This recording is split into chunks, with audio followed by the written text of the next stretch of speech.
आइए, अभी जितने भी सुंदर साजी जुड़े हुए हैं, पुनः एक बार स्वागत करना चाहता हूँ मैं। और आज का कार्यक्रम प्रारंभ, आज का क्लास प्रारंभ करने के लिए मैं महात्मा श्री सुशांत जी को संपूर्ण सुंदर साजी की ओर से प्रणाम जी अर्पण करते हुए हार्दिक अनुरोध करना चाहता हूँ। महाराज जी प्रणाम जी। प्रणाम जी, प्रणाम जी। लक्ष्मण जी, समस्त सुंदर साथ जी के चरणों में प्रणाम।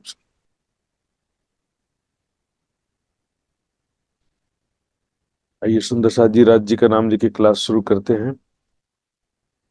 वंदो सतगुरु चरण को, करो सप्रेम प्रणाम।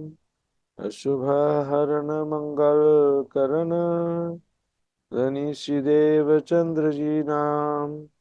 श्री प्राणनाथ निज मूलपति, श्री महराज सुनाम। तेज कुंवरी श्यामा युगल को, पल पल करूं प्रणाम, पल पल करूं प्रणाम।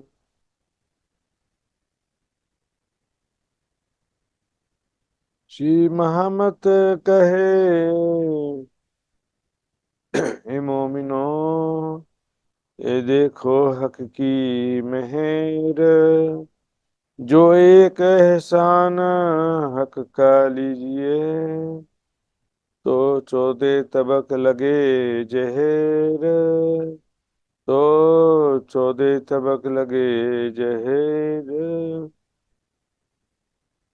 परिक्रमा न जी कर सके, बेवरा अगली भोम का।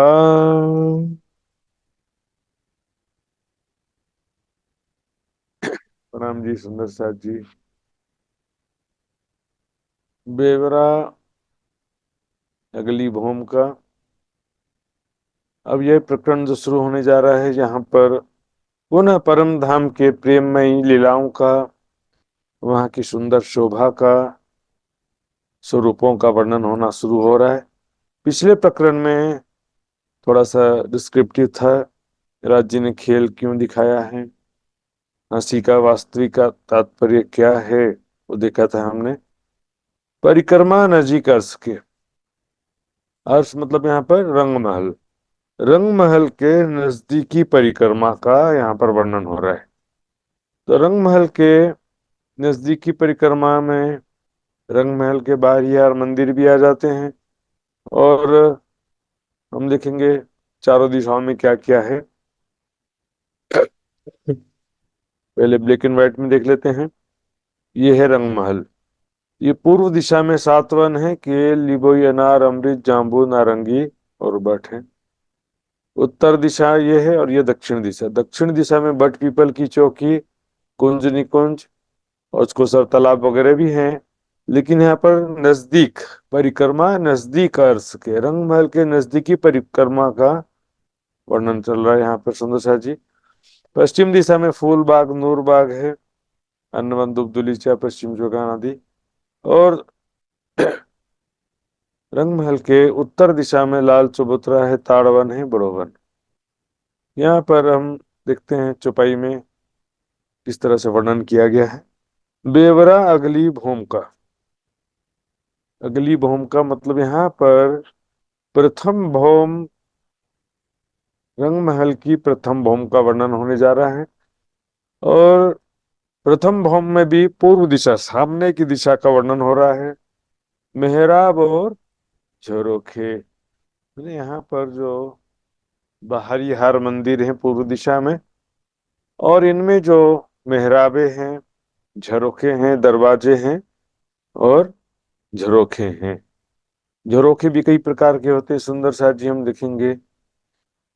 झरोखा और मेहराब भी जो है, दोनों को बहु अर्थ शब्दों में प्रयोग किया जाता है। देखिए, ये जो खुला मेहराब है इसको भी मेहराब बोलते हैं। और दीवाल में जो मेहराब होता है, दीवाल में आधा दीवाल के अंदर आधा दीवाल के बाहर, तो दीवाल में जो मेहराब होता है उसको बोलते हैं अक्षी मेहराब। जैसे ये देखिए, ये जो है ना दीवाल में मेहराब, इस साइड में देखेंगे तो लेकिन यहाँ पर भी दीवाल में मेहराब है। लेकिन ये जो बाहरी थंब हैं, चबूतरे के बाहरी थंब, इन पर जो मेहराब है उसको खुली मेहराब बोलते हैं। दीवाल पे जो है उसको अक्षी मेहराब बोलते हैं। लेकिन यहाँ पर जो मेहराब की बात चल रही है, यहाँ पर सुंदर सा एक्चुअल में दरवाजे की बात चल रही है। जो प्रत्येक मंदिर में दो दो दरवाजे हैं और एक एक झरोखे हैं, उनकी बात चल रही है, मेहराब और झरोखे। उसका कारण क्या है हम देखेंगे सुंदर सा जी। अब यहाँ पर देखेंगे तो ये जो दरवाजा बना है, ये हाथों का बनाया हुआ चित्र है, सुंदर साथ जी के हाथों से बना है। तो यहाँ पर जो है दरवाजे जो सिंपल दिखा दिया गया, तो दरवाजे के ऊपर क्या होता है, मेहराब होता है। कोई भी दरवाजे के ऊपर जो है, ये देखिए, ये दरवाजा है, ये इसके ऊपर भी मेहराब है। ये दरवाजा है, बड़ा दरवाजा, उसके ऊपर भी मेहराब है। इस कारण से भी इसको मेहराब शब्द से ही संबोधित कर दिया। मेहराब और जो रोके बहुत ही सुंदर सुंदर, वहां पर दीवाल भी इतने सुंदर है, सुंदर साजी रत्न जड़ित चित्रकारी से युक्त है, रत्न से जड़ित हैं, रंग बिरंगे रत्नों से जड़ित हैं। और देखेंगे सुंदर सा जी, इसमें जो चित्र में बनाया गया वो भी देखेंगे हम, तो फिर सोचिए वास्तव में कैसा होगा। है ना, दीवालों में भी ऐसी चित्रकारी बनी हुई है, सुंदर सुंदर रंग बिरंगी, और कई प्रकार के नक्शे बने इसमें हम देखेंगे। बहुत सुंदर सुंदर चित्रकारी रंग बिरंगी बनी होती है। और इसमें जो खिड़कियां हैं, झरोखे हैं, कठेड़े, थंबे, दीवाल, सभी जो है बहुत ही सुंदर, स्वप्रकाशित, अनेक रंगों की किरणें निकल रही हैं थंबों से, दीवालों से, दरवाजों से। खूबी क्यों कहूं दीवाल की, है ना, दीवाल की सुंदरता, शोभा का, विशेषता का कैसे वर्णन करूं। शोभा लेत इते, बहुत ही शोभा ले रहा है, बहुत ही सुंदर दीवाल दरवाजे हैं, सुंदर सा जी देखिए। ये जो दरवाजा है, सब दीवालें हैं, अनेक प्रकार की चित्रकारी से युक्त है, सुंदर सा जी। यदि सुंदर सा जी हम ध्यान से एक कंकड़ी की भी शोभा को देखते हैं ध्यान में, चितवनी में, तो वो कंकड़ में भी इतना सौंदर्य, सुंदर सा जी देखिए, चांदनी चौक में जो रेती बिछी हुई है, वो भी हीरे हीरे मोती के समान जगमगा रही है, सुंदर सा जी। संसार में भी जैसे कोई हीरो का हार पहना होता है तो इतना सुंदर दिखता है, सब ध्यान से देखने लगते हैं। वहां के धरती का एक कण भी इतना सुंदर है, सुंदर आकृति लिए हुए, उसकी सुंदरता को भी देखे ना तो देखते रह जाए, सुंदर सा जी। यहाँ के तो दीवार दरवाजे सब इतने सुंदर होंगे, सोचिए जरा। गिरद्वाय मेहराब झरोखे, फेर देखिए तरफ चार।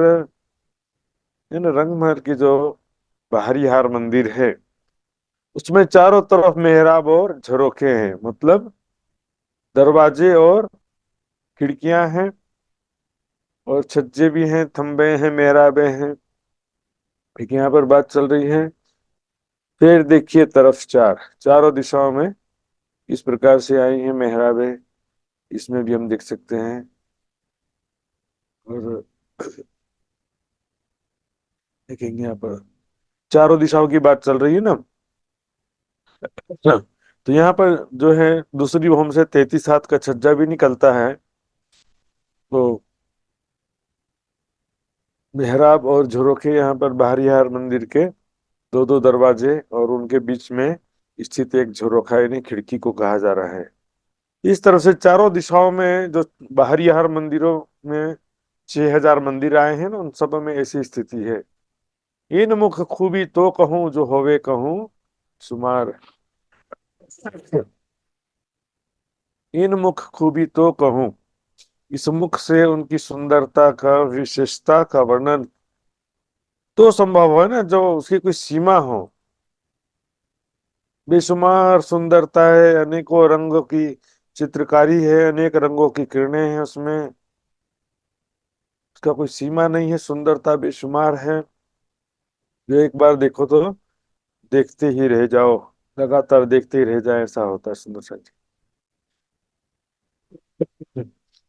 बेशुमार जो फेर फेर कहिए, तो आवत नहीं हृदय।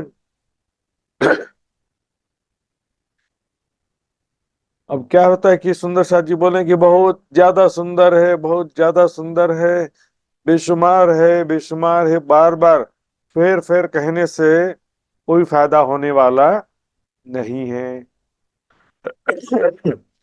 दुनिया वाले आज तक इसी में तो लटके रहे ना। दुनिया वाले आज तक जो है किस में लटके हुए थे, उसका कोई वर्णन नहीं कर सकता परमात्मा का, शब्दों से परे इसी में तो लटके रहे ना। इसलिए प्राणनाथ जी ने कहा कि चुप से तो कछु कहना भला, चुप रहने से कोई भी फायदा नहीं है, कहने से क्या फायदा है।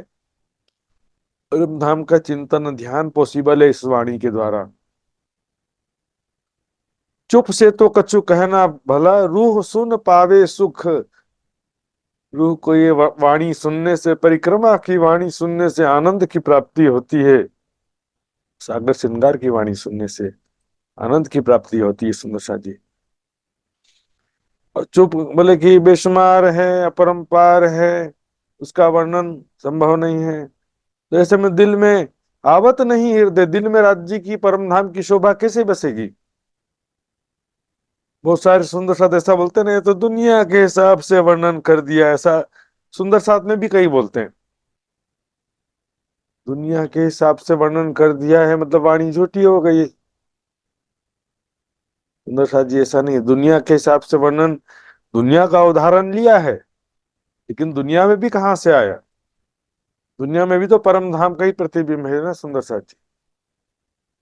तो शब्द में लियावत ज्यों दिल आवे मोमिनो, कई शब्दों में वर्णन किया है जिससे कि पर ब्रह्म आत्माओं के सुंदर साथ के दिल में परम धाम की और राज्य की शोभा बस सके। और जो वर्णन किया है बेस्ट ऑफ द बेस्ट, उससे बेस्ट और कोई दूसरा, कोई भी बड़े से बड़ा आ जाए उससे बेस्ट और कोई वर्णन कर ही नहीं सकता। इससे ज्यादा बेस्ट और कोई वर्णन कर सकता नहीं है, न परम धाम का, न राज जी श्यामा जी के स्वरूप श्रृंगार का वर्णन। इससे बढ़कर सुंदर दुनिया में और कहीं है भी नहीं। तो धारणा करने के लिए भी ज्ञान की तो जरूरत पड़ेगी ना, कि थोड़ी के जादू से सबके दिल में परम धाम बसा देने वाले हैं। वर्णन ही किया दिल में बसाने के लिए, थोड़ी के जादू से सबके दिल में बसा देना परम धाम की शोभा। बेशुमार ल्याए शुमार में, वास्ते ल्यावने दिल रूहन। ब्रह्मात्माओं के दिल में परम धाम की शोभा बस सके इसलिए तो बेशुमार को शुमार में लाए। तो वो भी लाए हैं तो वो कोई पूरी तरह से मतलब गलत या दुनिया के हिसाब से कोई कल्पना करके नहीं कह दिया है। देखा जी वो तो दुनिया में भी परम धाम का ही प्रतिबिंब है। परमेश्वर ने मनुष्य को अपनी प्रतिकृति के रूप में बनाया है। परम धाम में पशु पक्षी नहीं होते तो संसार में कहाँ से आते पशु पक्षी प्यारे प्यारे। परम धाम में वृक्ष महल नदियां सब है तो संसार में है। पहले संसार था कि पहले परम धाम था। परम धाम तो अनादिकाल से, तब तो संसार में जो कुछ परम धाम में अक्षर के चित्त में संस्कार के रूप में होता है, तो फिर वो सपने में वो चीज दिखाई देता है सुंदर सा। पार न कहूं अर्श का, सो कहिया बीच दिल मोमिन। परम धाम का कोई पारावार नहीं है सुंदर सा जी, बेशुमार है परम धाम की शोभा सुंदरता, और वहां पर लीला विहार के स्थान भी बेशुमार हैं। सो कहिया बीच दिल मोमिन, उसको क्या कहा कुरान में, ग्रंथों में क्या कहा गया, कहिया कहा गया है सुंदर साथ के दिल में, कहा गया भविष्य कथन के रूप में। वो पूरा कैसे होगा, इस वाणी के द्वारा, तो शब्द में लियावत जो दिल आवे मोमिनों के। देखिए इसी चुपाई में देखो, सो कहिया बीच दिल मोमिन, ये विचार कर देखिए बका, सो ल्याए बीच दिलिन। इस अखंड परम धाम का जो वाणी में वर्णन किया गया है उसका विचार करें, उससे क्या होगा, दिल में आ जाएगा, आपके दिल में परम धाम की शोभा बसेगी। इस वर्णन के बिना परिक्रमा सागर श्रृंगार की वाणी को छोड़ करके परम धाम राजश्यामा जी की शोभा को दिल में बसाना संभव ही नहीं है। सुंदर साथ जी, अगली चौपाई भी देख लीजिए। हिसाब बीच लियाई बिना,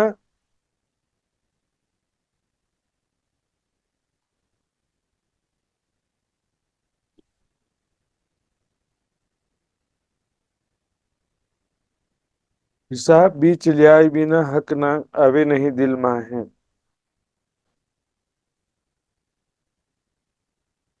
हिसाब में सीमाबद्ध करके परम धाम का जो वर्णन किया संख्या में, उसके बिना राज्य की शोभा दिल में नहीं बस सकती थी। हक आवे नहीं दिल माहे,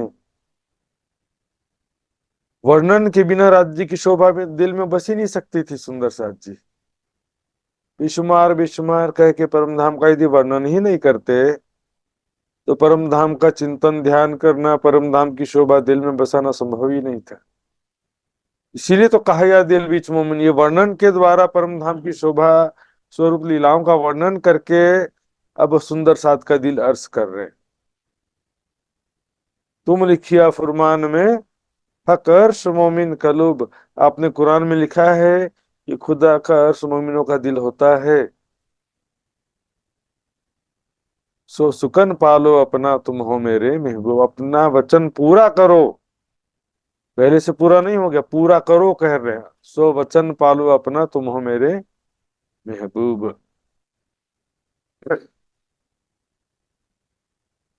वस्त्र भूखन पहन के मेरे दिल में बैठी आए, इस शब्दों में जो वर्णन किया सुंदर साथ जी उसके द्वारा, वर्णन नहीं करते तो हक आवे नहीं दिल में, राज्य की शोभा दिल में नहीं बस सकती है। हक आवे नहीं, राज्य दिल में आ ही नहीं सकते थे। चौपाई तो कह रही कि हक आवे नहीं दिल में, राज्य दिल में आ ही नहीं सकते थे। हक देत लदुन्नी मेहर कर, राज्य बहुत बड़ी मेहर करते हुए ये तारतम ज्ञान परम धाम का ज्ञान हमको प्रदान किया है। इसके द्वारा, वर्णन के द्वारा हक अर्श आवे बीच जुबाएं, परम धाम की शोभा, वहां के स्वरूप और लीलाओं का वर्णन हो पा रहा है।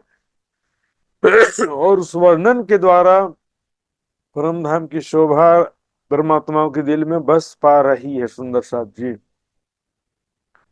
ये तो पॉसिबल ही नहीं हो सकता था। सुंदर साथ जी, तुमको इसको उपजावने करूं सो अब उपाय, उपाय यही तो उपाय कर रहे हैं, परम धाम का जो वर्णन कर रहे हैं सुंदर साथ जी। इस वर्णन के द्वारा राज्य की शोभा दिल में बसेगी। परमात्मा के हृदय में राज्य का प्रेम उत्पन्न करने के लिए, परम धाम की शोभा बसाने के लिए तो ये वाणी आई है। सुंदर साथ जी,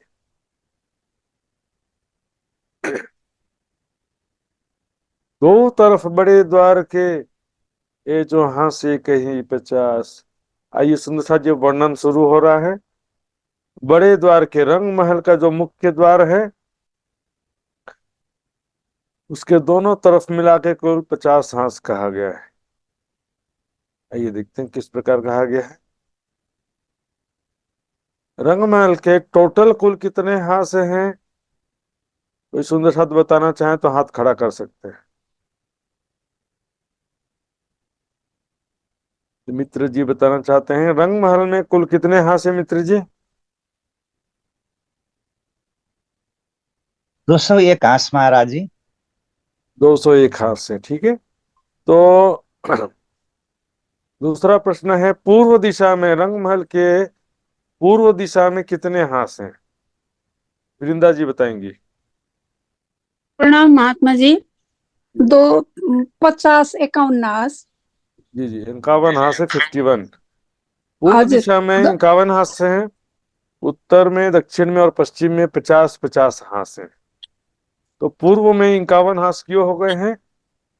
मैंने बताया था चर्चनी शिविर में, क्योंकि सभी 25। हांस में जी हाँ, ठीक है। वो बीच के जो 2 हांस है, बीच के 2 हांस, वो जी 2 हांस के 5-5 मंदिर ले करके सीढ़ी के लिए अथवा आ, आगे के लिए वो 10 मंदिर का हाथ बनाया है, इसीलिए 2 हाथ तो 25-25 का हो गया, एक हाथ 10 का, और सब हाथ 30-30 मंदिर का। जी जी, बहुत प्रणाम जी। बढ़िया, बहुत बढ़िया। प्रणाम जी, प्रणाम जी। ये पता चलता है सुंदर सा जी साल भर से ज्यादा हो चुका है चर्चनी शिविर के, फिर भी सुंदर साथ स्टडी कर रहे हैं, मंथन कर रहे हैं, इससे पता चलता है। नहीं तो भूल चुके होते अभी तक, बहुत सारे सुंदर साथ भूल भी चुके हैं। तो सुंदर साथ जी बीच बीच में मैं चर्चनी का याद दिलाते रहूंगा, प्रश्न पूछते रहूंगा। तो चौपाई में कह रहे हैं दो तरफ बड़े द्वार के, रंग महल के मुख्य दरवाजे या धाम दरवाजे के दाएं बाएं ये जो हांसे कहीं 50। तो मुख्य दरवाजे का जो हांस है, दरवाजे के हांस के दाएं बाएं 25-25 हांस हैं। दरवाजे का हांस मिला करके 51 हांस होता है। दरवाजे का हांस का छोड़ के केवल दाएं बाएं के 25-25 हांस गिनने से टोटल 50 हांस हो जाते हैं। हांसे कही 50, सामी चौक चांदनी क्यों कहूं खूबी। बस। और रंगमहल के मुख्य द्वार के समक्ष ये चांदनी चौक है। इसकी सुंदरता शोभा के विषय में क्या कहें सुंदर सच। चांदनी चौक में एक तो जगमगाती हुई नूरमयी हीरे मोती के सदृश रेती बिछी हुई है। 2 कोनी, 3 कोनी, 4 कोनी आदि सुंदर आकृति की रेती बिछी हुई है। फिर यहाँ पर जो 2 बड़े बड़े चबूतरे हैं, 33 मंदिर के लंबे चौड़े चबूतरे हैं। चित्र में तो छोटा ही दिखेगा, इसलिए वर्णन जरूरी होता है। काफी बड़े बड़े चबूतरे हैं सुंदर साथ जी, एक एक चबूतरे में 12,000 सखियां एक साथ बैठ जाती हैं। फिर ये लाल और हरे रंग की वृक्ष जो है, उनके डालियां, फल फूल पत्ते ऐसे जगमगा रहे हैं। उनकी रंग बिरंगी किरणें चारों तरफ रेती से टकरा कर और भी किरणें उत्पन्न कर रही हैं, रिफ्लेक्शन कर रही हैं सुंदर सा जी। तो सुंदर सा जी इसी तरह से मैं प्रश्न बीच बीच में पूछते रहूंगा। जो भी सुंदर सा जी जवाब देना चाहते हैं अपना वीडियो चालू रखेंगे, हाथ खड़ा करेंगे समय समय पे। क्यों कहूँ खूबी, खास उसके खासियत विशेषता के विषय में क्या कहें। चांदनी चौक में तो इतनी सारी लीलाएं होती सुंदर साथ जी, वाणी पढ़ेंगे, बड़ी वृत्त पढ़ेंगे तो पता चलता है। पशु पक्षियों का खेल तमाशा भी होता है यहाँ पे। इसके अतिरिक्त तो सुंदर साथ जी देखिए पशु पक्षियों का खेल तमाशा होता है। इसके अतिरिक्त क्या होता है जब बरसात होता है ना, राज जी या श्यामा जी या सखिया कोई भी इच्छा करेगा कि थोड़ा बरसात होता तो खेलने में मजा आ जाता है। तुरंत काली घटा छा जाएगी, बादल आ जाएंगे, टिप टिप बारिश बरसना शुरू होगा और सखियां रंग महल से दौड़ते हुए चांदनी चौक में आ जाती हैं। चलो चलो बारिश में खेलेंगे, बड़ा मजा आएगा। दौड़ते दौड़ते चांदनी चौक में आ जाती हैं, भीगेंगे पानी में, पानी में खेलेंगे, पशु पक्षियों का नृत्य देखेंगे, मधुर वाणी सुनेंगे। ऐसा कहकर तुरंत आ जाती सुंदर सा सामी चौक चांदनी क्यों कहूँ खूबी खास। इसको चांदनी चौक क्यों कहते हैं, चांदनी मतलब खुला आकाश वाला है ये। इसके ऊपर छत नहीं है, न वृक्षों की छत है न महल की छत है, इसलिए इसको चांदनी चौक बोलते। नहीं तो 10वीं चांदनी यानी रंग महल के 10वीं भौम को भी चांदनी, छत को चांदनी भी क्यों कहते हैं, वहां पर भी खुला आकाश होता है इसलिए। देहलान ऊपर द्वार के, ये जो ऊपर चबूतरे ये दो हैं, देहलान ऊपर द्वार के एक एक चरण दिखेंगे सुंदर सा जी यहाँ पे। जो देखेंगे ये मुख्य द्वार है, मुख्य द्वार के ऊपर देहलान, देहलान ऊपर द्वार के कह रहे हैं। तो इसमें इसके ऊपर देहलान कहाँ पर है, तीजी भौम में। तो हमने तीजी भौम का वर्णन जब सुना था जर्चनी में देखा था।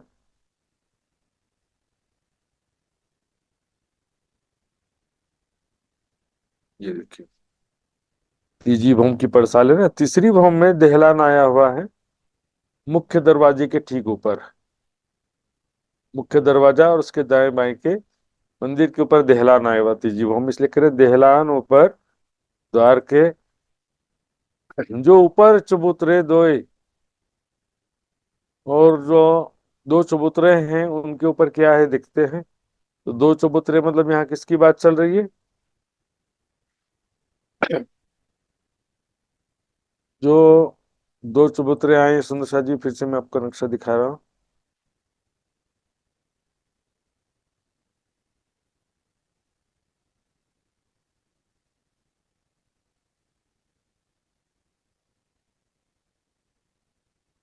ये देखिए सुंदर रंग महल के मुख्य दरवाजे के सामने दो मंदिर का लंबा चौड़ा चौक है और दाएं बाएं दो चबूतरे हैं।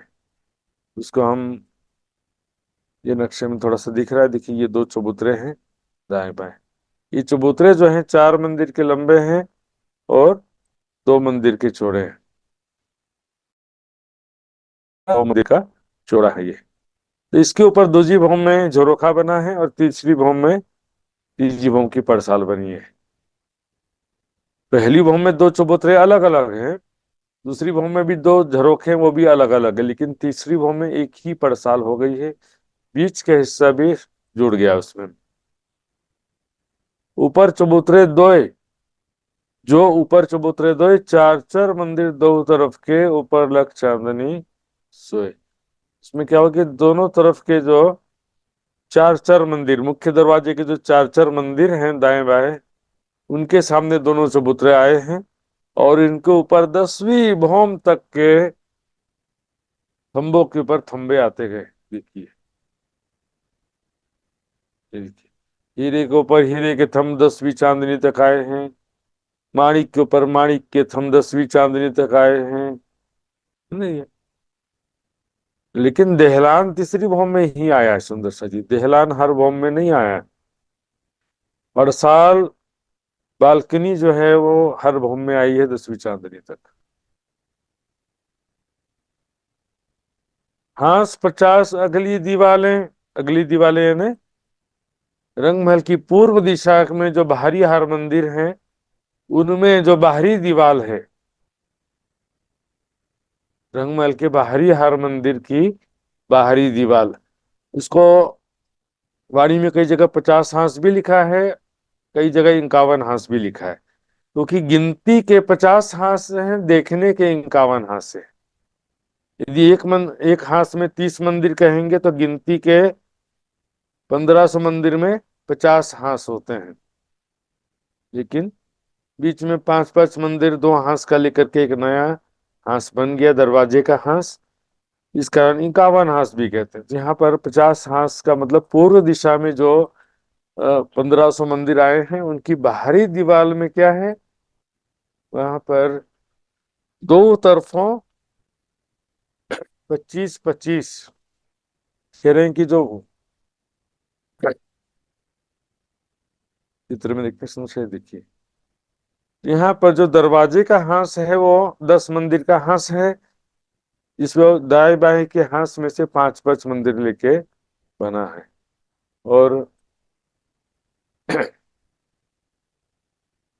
मैं आपको एक नक्शा और दिखाना चाहता हूँ, 1 मिनट जरा होल्ड करेंगे।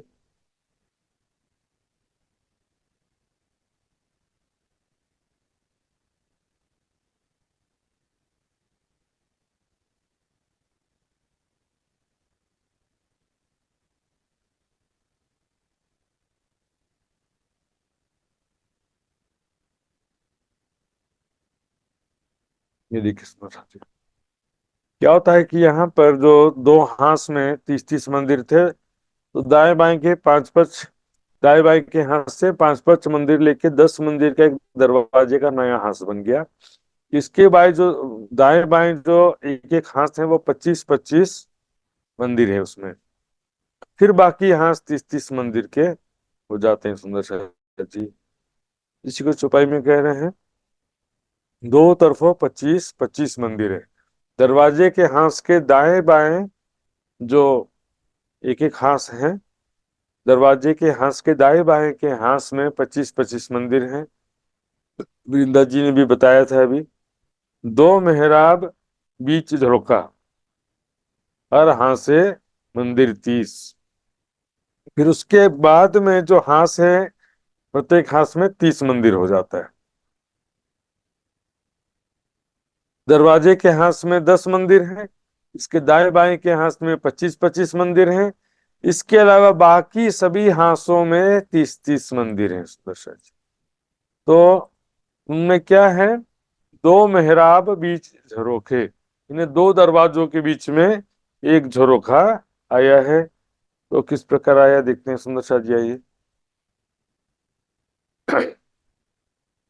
ये देखिए, यहाँ पर ये एक मंदिर की दीवार है, इस थंबे से लेकर इस थंबे तक एक मंदिर की दीवार है।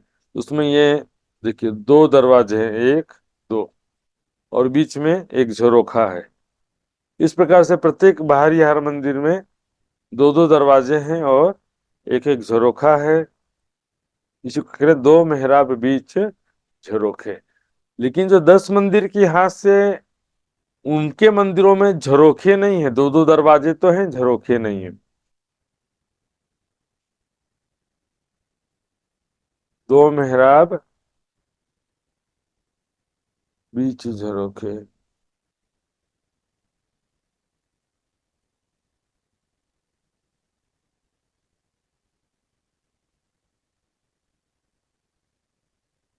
हर हाथ से मंदिर 30, हर मंदिर एक झरोखा, या की शोभा किन्मुख होए। प्रत्येक मंदिर में एक एक झरोखा है सुंदर सा जी, एक एक खिड़कियां हैं। झरोखे कैसे होते हैं मैंने चर्चनी शिविर के समय में आपको बताया भी था। यानी पुराने समय के जो महल होते हैं ना, उसमें आप देखेंगे तो पता चलेगा आपको।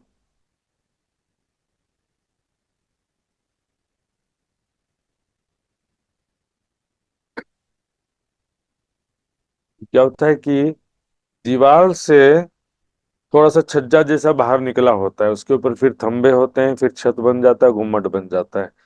तो यहाँ क्या होता है कि जैसे अभी के समय की जो खिड़कियां होती है ना, वो दीवार की सीमा में रहती हैं।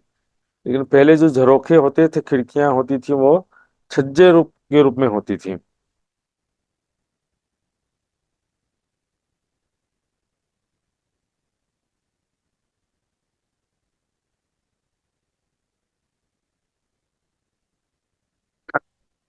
हर मंदिर एक झरोखा, या की शोभा किन मुख होए।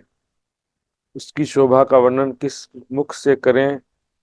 इस माया के जिह्वा से सीमित शब्दों के माध्यम से उसकी सुंदरता का वर्णन करना संभव नहीं है।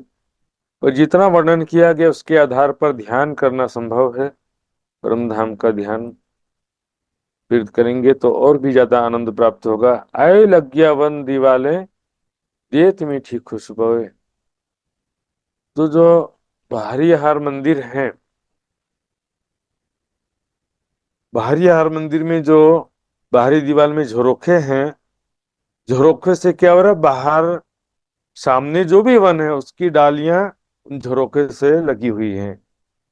इससे क्या होता है कि वनों, जो सामने रंग महल के बाहरी यार मंदिरों के सामने वन है, वृक्ष हैं, फल फूल मेवों के, उनकी मीठी खुशबू, रंग शीतल सुगंधित हवा, मीठी खुशबू रंग महल के अंदर प्रवेश कर रही होती है। सुंदर सा जी देखिए,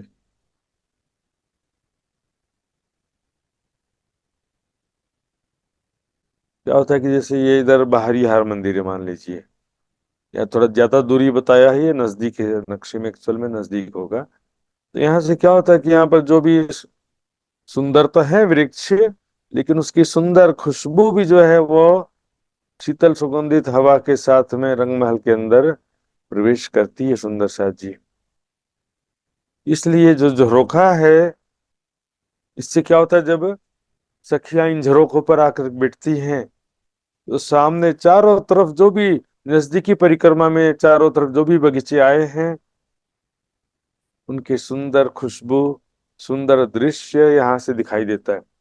सामने बगीचे हैं तो बगीचों में यदि फव्वारे हैं तो फव्वारों की शोभा भी दिखाई देगी, है ना। वहां पर जो सुंदरता है डाली फल फूल पत्तों में, जो अनेक रंगों की, अनेक रत्नों की चित्रकारी बनी है, उसकी भी शोभा दिखाई देगी। और शीतल सुगंधित हवा भी अंदर आएगी। इसके अलावा वनों में खेलते हुए प्यारे प्यारे पशु पक्षी भी यहाँ से दिखाई देते हैं। आए लग गया वन दिवाले, देत मीठी खुशबोए। दोय भौम कही जो वन की, खिड़की मोहल तीन बन। रंग महल के जो सामने पूर्व दिशा में जो वन आए हैं सुंदर शाह जी, रंग महल के सामने जो 7 वन आए हैं, तो उसमें से वैसे तो यहाँ पर जो वन है 7 वन, उनकी ऊंचाई 2 भौम तीसरी चांदनी है। लेकिन केल पुल में से जो केल वन में से जो बड़ो वन के वृक्षों की 5 हारे गई हैं, उनकी ऊंचाई 5 भौम है। और बट वन में भी जो बड़ो वन के वृक्षों की 5 हारे निकली है, उनकी ऊंचाई भी 5 भौम है।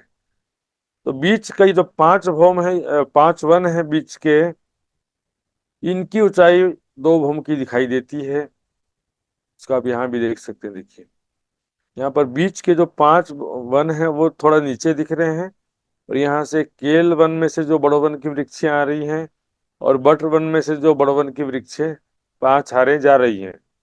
तो ये जो 5 हारे बड़ो वन की और यहाँ 5 हारे बड़ो वन की थोड़ी ज्यादा ऊंची क्यों दिख रही हैं? क्योंकि ये 5 भौम ऊंची हैं, और बीच में जो 5 वन है वो 2-2 भौम ऊंचे हैं। हालांकि केल वन में जो 2 भौम के भी वृक्ष हैं और 5 भौम के वृक्ष दोनों मिक्स हैं। यहाँ कह रहे हैं 2 भौम कही जो वन की, सामने जो वन आए हुए हैं रंग महल के सामने, उनकी 2 भौम कही गई है। तो उन 2 भौम का क्या होता है? खिड़की माहौल 3 वन। रंग महल, महल मतलब रंग महल के जो खिड़कियां हैं, मतलब झरोखे हैं, प्रत्येक मंदिर के बाहरी, हर मंदिर के बाहरी दीवार में जो खिड़की है, झरोखा है, 3 वन, उससे वनों की डालियां आकर के लगी हुई हैं, मिली हुई हैं।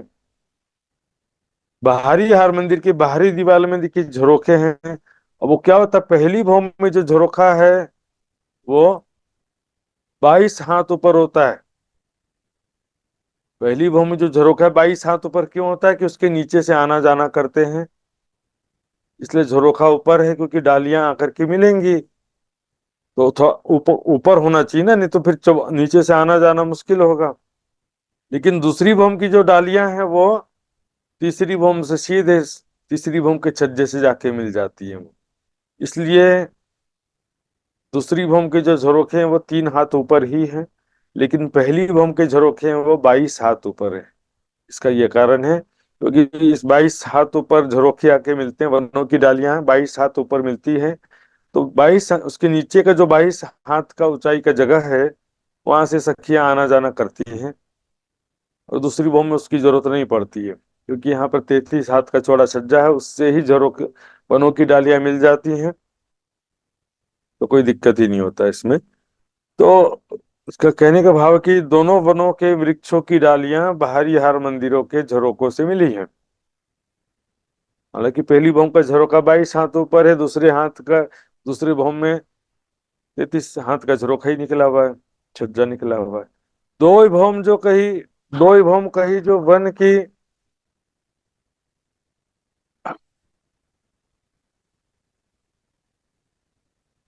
खिड़की महल 3 वन, भौम दूजी महल झरोखे, इत बसु बसत पशु पंखियन।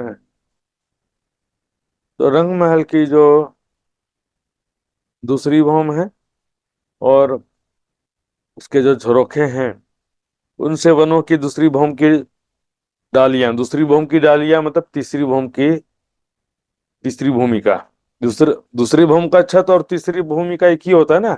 जैसे मैं भी दूसरी भौम में खड़ा हूं, मान लो बैठा हूं दूसरी भौम में, तो इसकी दूसरी भौम की छत कहेंगे उसको, उसी को ही तीसरी भौम की धरती कहेंगे। तो इत बसत पशु पंखियन, वनों की भौमों में बेशुमार पशु पक्षी रहते हैं, घूमते फिरते खिलते हुए दिखाई देते हैं। प्यारे प्यारे सुंदर सुंदर पशु पक्षी धामधनी का गुणगान करते हुए विचरण करते हुए दिखाई देते हैं इन वनों में। सुंदर वनों में प्यारे प्यारे सुंदर सुंदर जगमगाते हुए पशु पक्षी हैं, प्रेम के स्वरूप हैं। उतर झरोखों से जाइए दूजी भौम वन माए हैं। अब देखिए यहाँ पर जो झरोखे हैं, देखिए अब ये जो झरोखे हैं, ये तो पहली भौम की छत है, ये डालियां पहली भौम की डालियां हैं। लेकिन अब इसके ऊपर से आएंगे तो पहुंचेंगे कहाँ पर? दूसरी भौम में पहुंचेंगे, कि नीचे से थोड़ी आ रहे हैं। नीचे तो ये चबूतरे पर चलने के लिए गेप है, जब यहाँ पर 22 हाथ ऊपर नीचे जमीन से 22 हाथ ऊपर जो झरोखे आए हैं ना, वहां से होते हुए वृक्षों की डालियों में आते हैं तो वनों की दूसरी भौम में पहुंच जाते हैं। यहाँ पर रंगमहल की दूसरी भौम से आएंगे तो वनों की तीसरी चांदनी या तीसरी भौम में पहुंच जाएंगे। सुंदर साज जी, उतर झरोखों से जाइए दूजी भौम वन माहे, वनों की दूसरी भौम में जा सकते हैं पहले भौम के झरोखों से। रंग महल के पहले भौम के झरोखों से वनों की दूसरी भौम में जाते हैं। वन शोभे पशु पंखियों, और वनों में जब जाएंगे तो वहां पर बेशुमार पशु पक्षी शोभायमान हैं। पशु पक्षियों दोनों की बातें, तरह तरह के प्यारे प्यारे पशु पक्षी हिरन हैं और हर प्रकार के बाघ शेर चीते घोड़े हाथी सभी प्रकार के जानवर वनों में, छोटे बड़े प्यारे प्यारे पशु पक्षी हैं। कई हक जस गावे जुबाएं, राज्य का जस यानी यश, राज्य का यश जो है अपनी जुबा से गा रहे हैं सुंदर सा जी। कई हक जस गावे जुबाएं,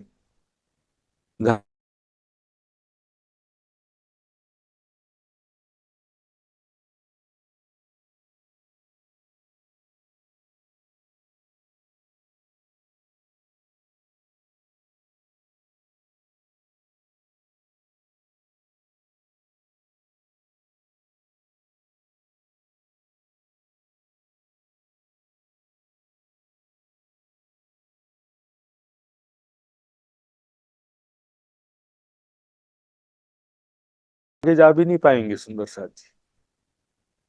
और हर जगह राज्य तो है ही ना, हर जगह राज्य के साथ हमने प्रेममयी लीलाएं की हैं, तो हर जगह में क्या क्या लीला होती है उसका अनुभव हमको होना चाहिए सुंदर सा जी।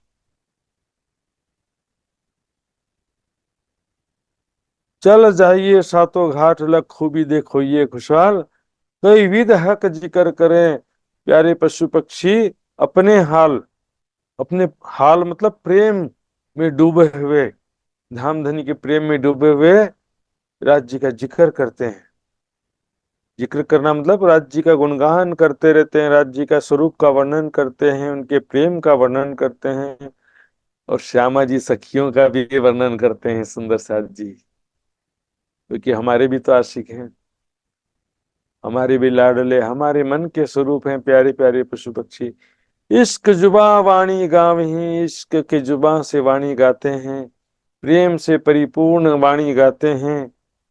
खूबी खूब शोभित अति नयन, उनके जो नेत्र हैं पशु पक्षियों के नेत्र, और उनका पूरा शरीर ही सुंदर है सुंदर साथ जी। उनके चोंच मुख और जो पंख हैं या बाल हैं, पंख जो पशुअन के अतंत शोभालित, कहाँ करें भूखन पशु ऐसी शोभा।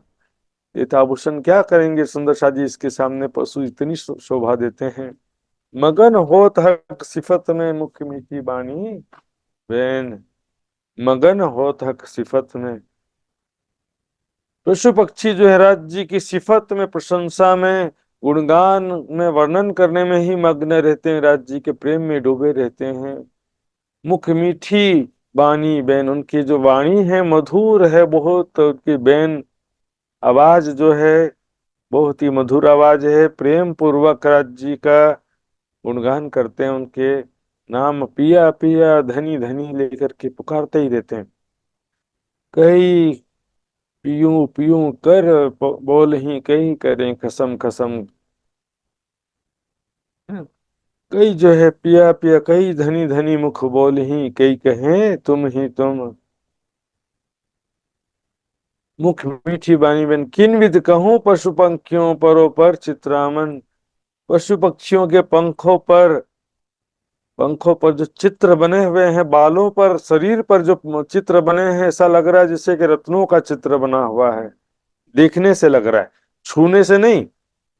छूने में ऐसा नहीं लगेगा कि धातु का कोई मूर्ति को टच कर रहे हैं, ऐसा नहीं लगेगा। छूने से तो ऐसा लगेगा कि हम किसी चेतन प्राणी को ही टच कर रहे हैं। छूने से सॉफ्ट, और जो एक जीवित प्राणी के शरीर में गर्मी होती है ना सुंदर साथ जी, चेतन प्राणी जैसा ही अनुभव होता है। कोई पुतला को छू रहे ऐसा अनुभव नहीं होता है। दिखने में ऐसा है कि रत्न जड़त शरीर है, छूने में एकदम सॉफ्ट है, प्रेम के स्वरूप है, समझदार हैं, अनेक गुण कलाओं से हुनर से युक्त हैं। मुख बोले हक के हाल में, मुख से बस धनी का ही गुणगान करते हैं। हक के हाल में, हाल मतलब मैंने बताया था कौल फेल हाल। कौल मतलब कहना सुनना ज्ञान, फेल मतलब रहनी आचरण, हाल रिजल्ट होता है। विरह प्रेम की स्थिति है या माया मोह आशा तृष्णा की स्थिति है, वो हालत है हमारा। हम संसार की माया मोह में डूबे हैं, आशा तृष्णा में डूबे हैं, ये भी हाल है, पर बुरा हाल है। लेकिन राज्य के प्रेम में डूबे हैं तो वो अच्छा हाल कहा जाएगा। मुख बोले हक के हाल में, तीन अंबर भरे रोशन, उनके पंखों की और बालों की रोशनी पूरे आकाश में भर जाती है। सुंदर से रंग बिरंगी किरणें पूरे आकाश में समा जाती। जैसी शोभा पशु पंखियों ते शोभा, तैसी भौम बीचवन। जैसी शोभा पशु पक्षियों की ये सुंदरता है, उनके पंख बाल जिस प्रकार से रत्न जड़ित हैं, उसी प्रकार की शोभा कैसी है? भौम बीच वन, वनों के बीच में जो भूमि है, धरती है, उसकी भी शोभा वैसी है, और वनों की शोभा भी वैसी है। डालियां, फल फूल, पत्ते भी रत्नों के समान जगमगा रहे हैं। सो शोभा मीठी हक जिकर, सुंदरता बहुत है, रत्नों के समान सुंदर है पशु पक्षियों का शरीर, है ना। मीठी हक जिकर, मीठी वाणी से राज्य का गुणगान कर रहे हैं, जो हाल खुशहाल रात दिन, इस प्रकार दिन रात राज्य के प्रेम में डूबे, आनंद में डूबे रहते हैं, खुशहाल रहते हैं, प्रसन्न चित्त रहते हैं। धनी इनों के कारण स्वरूप धरे कई करोड़। पिया पिया धनी धनी पुकारते रहते हैं राज्य को, उनको दर्शन देना ही पड़ता है। शोभा जाए न कहीं वन पंखियों और जिक्र करते हैं जे, वनों में स्थित पशु पक्षियों की शोभा का वर्णन, उनकी सुंदरता का वर्णन नहीं किया जा सकता शब्दों में। और जिक्र करते हैं जो धान धनी का जो मधुर गुणगान करते हैं, सखियों का भी, श्यामा जी का भी जो मधुर शब्दों में, मधुर वाणी में गुणगान करते हैं, उसका भी वर्णन करना संभव नहीं है। तो हक हादी रोहे मिलावा कहूं किन्वित शोभा तो फिर राज जी, श्यामा जी और सखियों की सुंदरता, और वो भी जो ग्रुप में एक साथ जो बैठी हैं, अलग अलग रंगों की साड़ियां, अलग अलग प्रकार के वस्त्र आभूषण जो पहनकर बैठी हैं, कहूं किन्वित शोभा, उसका वर्णन इस प्रकार से करूं मैं। किन्वित शोभा उसकी शोभा का वर्णन मैं इस प्रकार करूं। इतने चल के जाइए ऊपर दो पुलन, सातों घाटों से चल के अब दो पुल में भी आ जाते हैं। देखिए ये 7 घाट है ना यहाँ पर, ये बट का पुल और ये केल का पुल, तो वनों से होते हुए पुल पर भी आ जाते हैं। और फिर दूसरे तरफ जो 7 घाट आए हैं उससे घूम करके वापस यहाँ आ जाते हैं। देखिए ये 2 पुल है ना, तो यहाँ 7 घाट हैं, 7 घाट से होते केल पुल या बट पुल आकर आ जाते हैं ना। उसी प्रकार ये 7 घाट इस तरफ अक्षरधाम की तरफ भी तो है ना, तो ये चारों तरफ से परिक्रमा लगा सकते हैं। जमुना जी एक तालाब जैसी शोभा हो जाती है, 2 तरफ पुल और 2 तरफ 7 घाट। तो 7 घाटों में से दोनों पुल में भी जा सकते हैं। एक खूबी में क्यों कहूं जो नूर जमाल मोहलन, अब जो 2 पुल हैं उनकी शोभा का भी वर्णन कैसे करें सुंदर सा जी। जैसे थंबे मेहराब, उसमें जो रत्न जड़ित चित्रकारी बनी है, हिंडोले लटक रहे हैं, छत में जो रत्न जड़ित कठेड़ा है सुंदर सा जी, सिंहासन कुर्सी, उसका वर्णन किस प्रकार करें। एक खूबी में क्यों कहूं जो नूर जमाल मोहन, नूर जमाल अक्षरातीत परब्रह्म। परब्रह्म का नाम भी कैसा है? नूर जमाल, जमाल यानी सौंदर्य, दिव्य सौंदर्य से युक्त अक्षरातीत परब्रह्म, उनके भी रंग महल की शोभा का वर्णन कैसे करें। 7 घाट कहे बीच में, दोनों पुलों के बीच में जमुना जी के दोनों तरफ 7 घाट कहे गए हैं। केल लिबोई अनार, अमृत जाम्बू नारंगी और बट। तो अमृत वन के सामने जो है पाट घाट है, इसलिए उसको अमृत घाट नहीं बोलते हैं, पाट घाट बोलते हैं। बाकी तो केल का घाट, लिबोई का घाट और अनार जाम्बू नारंगी बट घाट हो जाते हैं। तो 7 घाट के बीच में माहे पशु पक्षी खेले, 7 घाटों में प्यारे प्यारे पशु पक्षी लीला विहार कर रहे हैं, खेल रहे हैं। सुंदर साथ जी आप देखेंगे सब खेलते हुए वहां पर दिखाई देंगे, प्यारे प्यारे सुंदर सुंदर पशु पक्षी हैं। वहां पर सवारी का भी आनंद लेते हैं, उनके कई प्रकार के खेल कर तब तमाशों का भी आनंद लेते हैं सुंदर साथ जी। और बहुत ही सखियां प्यार करती हैं प्यारी प्यारी पशु पक्षियों को। ये लिबोई अनार, सॉरी ऊपर के लाइन छूट गया। माहे पशु पंखी खेलत तले भौम या ऊपर, तो वृक्षों के नीचे प्रथम भौम हो चाहे ऊपर के भौम हो, वन में केली करत, सभी जगह पशु पक्षी खेलते दिखाई देंगे। पहली भौम की भी डालियों में और ऊपर के दूसरी भौम की भी डालियों में, वहां पर जो डालियां फल फूल पत्ते जो घने आए हैं ना उसमें उसमें सारे पशु पक्षी खेलते हुए दिखाई देते हैं। तो इसमें से जाम्बू नारंगी और बट रंग महल के राइट साइड में इन्हें दक्षिण दिशा में, और बाईं तरफ क्या है, केल लिबोई अनार। बाईं तरफ केल लिबोई अनार के वन है। रंग महल से हम अक्षरधाम की तरफ मुख करके खड़े होते हैं तो बाईं तरफ केल लिबोई अनार है और दाईं तरफ है जाम्बू नारंगी बट, और ठीक सामने बीच में क्या है, अमृत वन है। तो अमृत वन कहाँ पर है, नूर सन्मुख शोभा लेवत। अमृत वन के ठीक सामने रंग जमुना जी के उस पार जो है अक्षरधाम शोभायमान है। सुंदर सज्ज ठीक सामने शोभायमान है।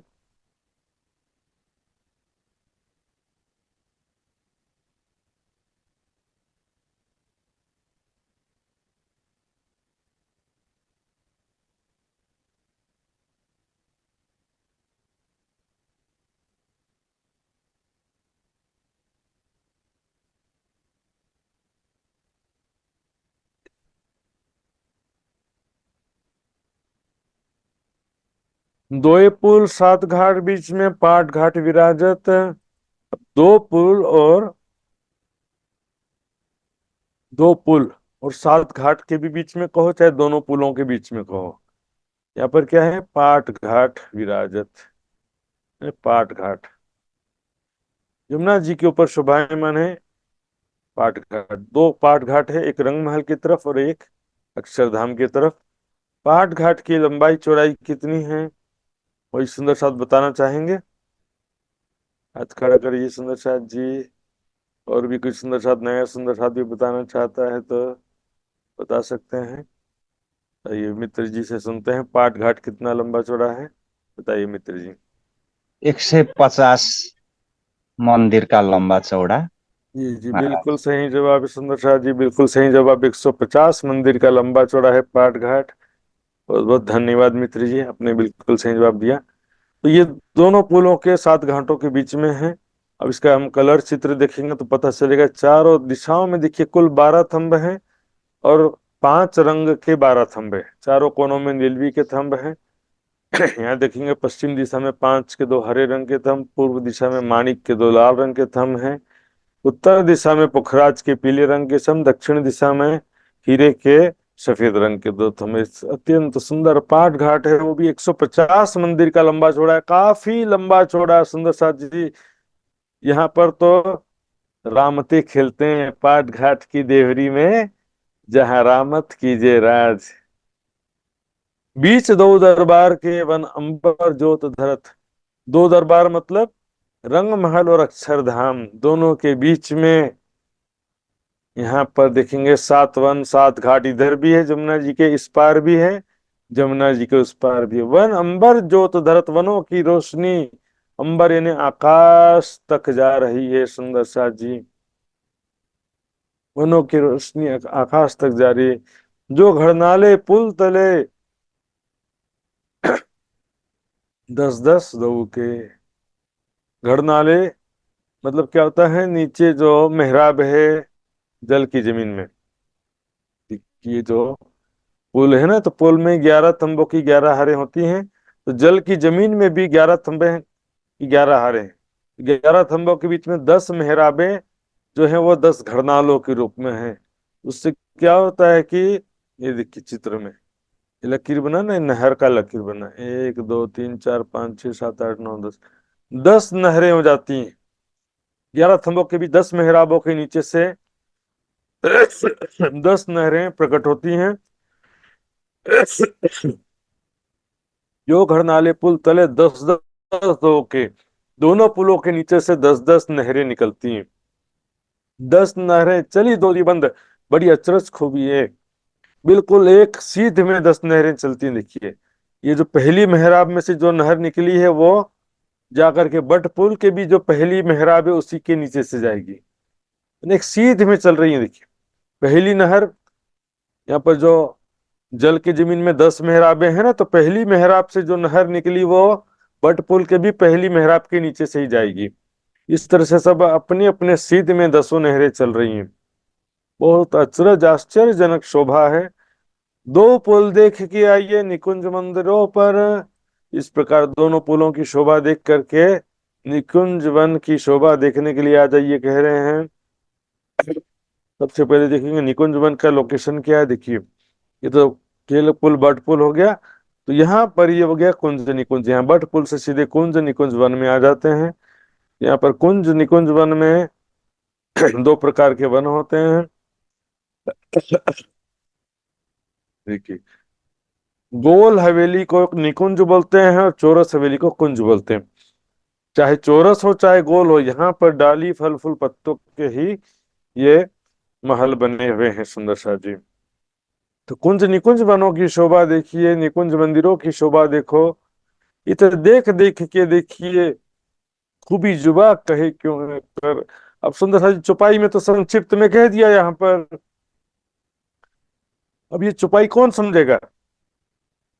जिसको जिसने चर्चनी यानी परम धाम की शोभा समझा है वो चौपाई पढ़ करके तुरंत समझ जाएगा कि निकुंज मंदिर यानी कहाँ की बात चल रही है, कैसी बात चल रही है। वहां पर निकुंज वन में मंदिर किस प्रकार के, मंदिरों की एक हार है, फिर थंबों की हार है, फिर बगीचे हैं, फिर बीच में चबूतरा है, चबूतरे पर एक कुंड है।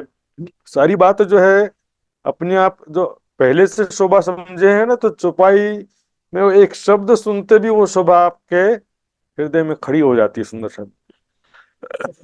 ये तो देख देख के देखिए खूबी जुबा कहे क्यों है, इसकी सुंदरता का वर्णन कैसे करें सुंदर सा जी। देखिए कैसे बेल लताओं के फल फूल पत्तों के ही दीवार बने हुए, छत बने हैं, सिंहासन हिंडोले बने हैं सुंदर सा जी। सारी जोगवाई यहाँ पर बेल लताओं फूल पत्तों की है। फूल पात जो कोमल रगा तिन में कोई ना है, तिनके सेज चबूतरे इत बने जो महलों में है। आगो इत थे इंडोले जीत चौकी बट पीपल। अब रंगमहल के दक्षिण दिशा में आ गए सुंदर सा। रंगमहल के दक्षिण दिशा में बताया था, देखिए बट पीपल की चौकी है रंगमहल के दक्षिण दिशा में, तो उसकी शोभा देखते हैं आइए। यहाँ पर बट पीपल की चौकी में क्या है, 15 बगीचों की 5 हारें आई हैं। एक बगीचा कितना लंबा चौड़ा है बट पीपल का, 100 मंदिर का लंबा चौड़ा है एक बगीचा। एक बगीचे में बट का वृक्ष है, दूसरे बगीचे में पीपल का वृक्ष है। एक बगीचे में एक ही बहुत बड़ा वृक्ष है, एक बगीचे में एक ही वृक्ष है। बट पीपल क्रमशः वृक्ष आते गए हैं यहाँ पर, और दो वृक्षों की डालियों के मध्य मेहराबों में हिंडोले भी बने हुए हैं। तो यहाँ पर हिंडोले कहा गया है, बट पीपल की चौकी के हिंडोले हैं। 4 चौकी बट हिंडोले इत्थे न सखिए निकल। यहाँ पर जब हम सखियां आती हैं तो खेलते हुए भी तृप्त होती ही नहीं, खेलते ही रहती हैं। कभी पहली भूम के हिंडोले नहरों के ऊपर झूलने वाले हिंडोले हैं, कभी दूसरी भूम में हिंडोले में चढ़ गए, तीसरी भूम चढ़ गए। जी ही नहीं भरता, यहाँ से जाने की इच्छा ही होती नहीं है। सुंदर शाह जी धाम धनी के साथ झूला झूलने में वैसे भी ऐसे मग्न हो जाते हैं। सुंदर शाह जी झूला झूलते हुए प्रेम में मदहोश हो जाते हैं, कुछ याद रहता है नहीं है। कितना समय निकल गया पता ही नहीं चलता, झूला झूलते झूलते धाम धनी के साथ में।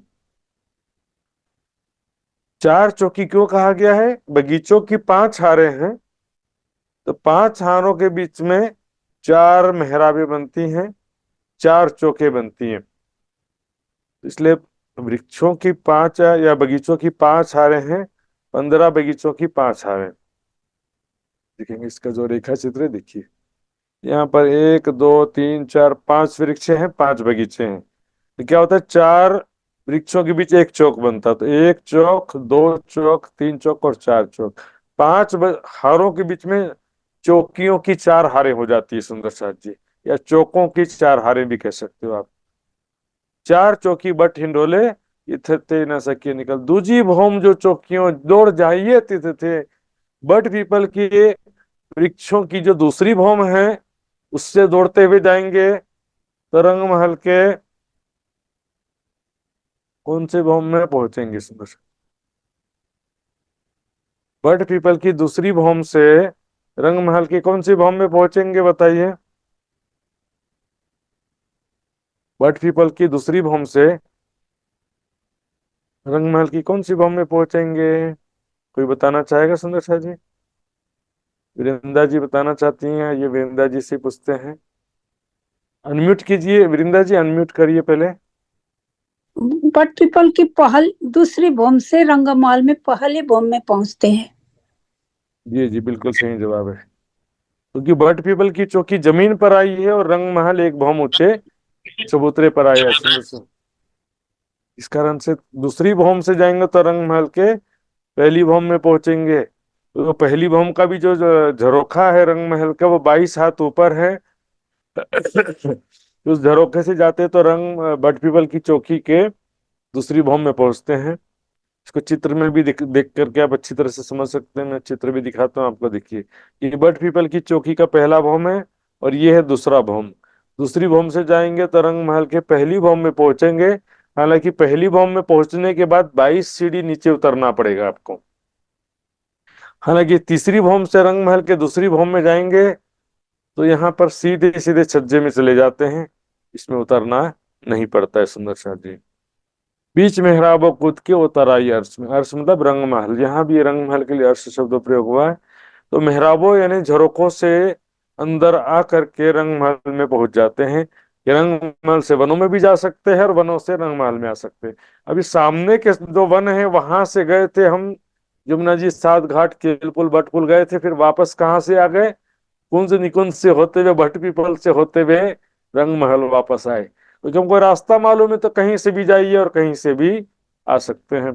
पहली भौम के झरोखे सो दूजी भौम लग, वन रंग महल के पहली भौम के झरोखों से जाएंगे तो वनों के दूजी भौम में पहुंच जाएंगे।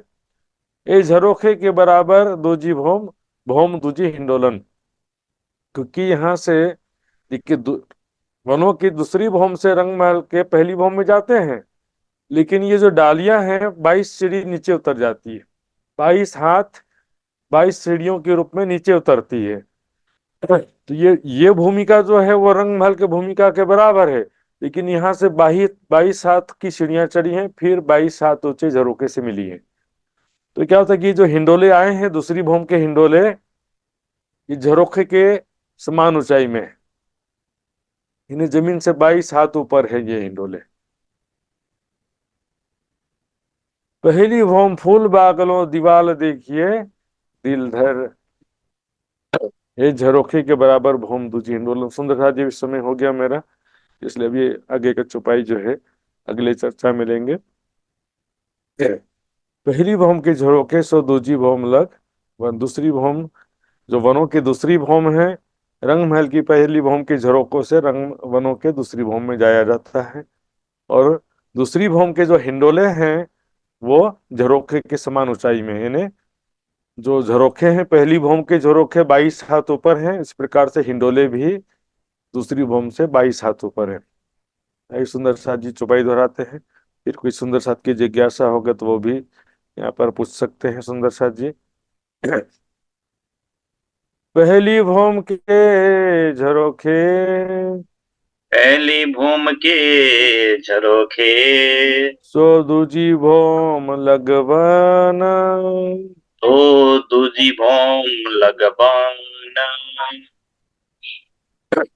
ए झरोखे के बराबर, ये झरोखे के बराबर, भोम दूजी हिंडोलन, भौम दूजी हिंडोलन, भोम दूजी हिंडोलन।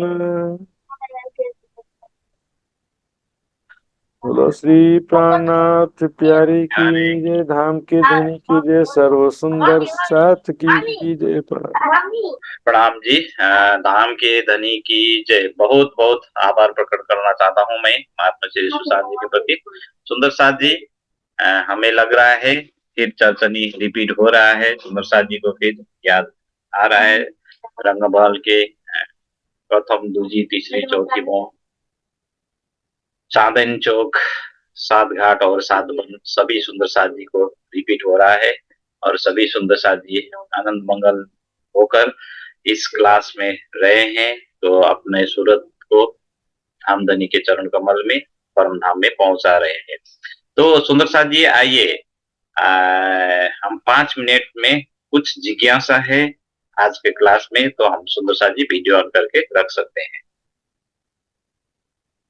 कुनै पनि प्रश्नहरू नबुझिएको केही प्रश्न छ भने हामी सुन्दर साथीहरूले राख्न सक्छौं सुन्दर साथी महात्माजीलाई।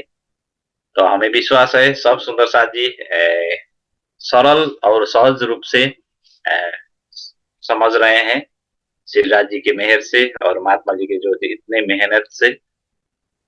संगीत क्लास चलिरहेको छ सुन्दर साथी, यसमा जोडिनेछौं भने पुनः आइतबार हामी कार्यक्रममा जोडिनेछौं। त्यतिन्जेलका लागि स्वस्थ रहौं, मस्त रहौं र व्यस्त रहौं भन्दै सम्पूर्ण सुन्दर साथीको नूरी चरण कमलमा प्रेम प्रणाम जी। बोलो श्री प्राणनाथ प्यारे की जय, सद्गुरु महाराज की जय, अखंड परम धाम की जय, सर्व सुंदर साथ की जय, बोल बोल पंजे वाले की जय, बोल बोल घूंघट वाले की जय। प्रणाम जी, प्रणाम जी, प्रणाम।